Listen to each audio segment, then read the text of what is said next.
ಏನ್ ಶಿಷ್ಯ ಎಕ್ಸಾಮ್ ಇತ್ತಂತೆ ಏನಾಯ್ತು? ಅಯ್ಯೋ ಏನ್ ಕೇಳ್ತ್ಯಾ 30 ನಿಮಿಷ ಓದಿ ಹೋಗ್ 3 ಅವರ್ ಎಕ್ಸಾಮ್ ಬರ್ಬಿಟ್ಟು ಬಂದಿದೀನಿ. ವಾ ರಿಸಲ್ಟ್ 3 ದಿವಸ ಬಿಟ್ಕೊಂಡ್ ರಿಸಲ್ಟ್ ಬಂತು. 3 ಮಾರ್ಕ್ಸ್ ಬಂದೈತೆ. ಆಮೇಲೆ ನಮ್ಮಪ್ಪ ಮಾರ್ಕ್ಸ್ ಗಳನ್ನ 3 ನಿಮಿಷ ನೋಡಿ 3 ಅವರ್ ನಂಗೆ ಬೆಲ್ಟಲ್ಲಿ ಹೊಡೆದ್ರು.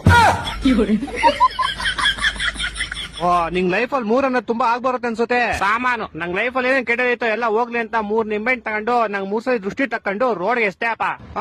ಯಾರೋ ಒಬ್ಬ ಬೈವರ್ಸಿ ಅವ್ನ ಬೈಕ್ ನ ನಿಂಬೆಹಣ್ಣು ಮೇಲೆ ಹತ್ತಿಸ್ಬಿಟ್ಟು ಸ್ಕಿಡ್ ಆಗಿ ಅವ್ನ ಬೈಕ್ ನ ತಗೊಂಡೋಗಿ ಸೀದಾ ಕಂಬಕ್ಕಿಟ್ಟ. ಬಿಡು ಹೋಗ್ಲಿ, ನಿನ್ ಕೆಟ್ಟದೆಲ್ಲ ಆಕ್ಸಿಡೆಂಟ್ ಅಲ್ಲಿ ಹೋಯ್ತು ಅನ್ಕೋ. ನಾನು ಹಂಗೆ ಅನ್ಕೊಂಡ್ ಆರಾಮಾಗಿದ್ದೆ ಅಪ್ಪ. ಆದ್ರೆ ಗೋಳಿ ಮಗ ಮೂಲಲ್ಲಿರೋ ಅಂಗಡಿಗೆ ಹೋಗ್ಬಿಟ್ಟು ಯಾರ್ ನಿಂಬೆಹಣ್ಣು ಇಸಿದ್ರು ಅಂತ ಕ್ಯಾಮ್ರಾದಲ್ಲಿ ಚೆಕ್ ಮಾಡ್ಕೊಂಡು ನಮ್ ಮನೆಗ್ ಬಂದ್ 3,000 ರೂಪಾಯಿ ಇಸ್ಕೊಂಡು ಹೋದ. ನಮ್ಮ ಅಪ್ಪ ಅದೇ ಬೆಳ್ತಾ ಇನ್ನೂ 3 ಅವರ್ ಹೊಡೆದ್ರು.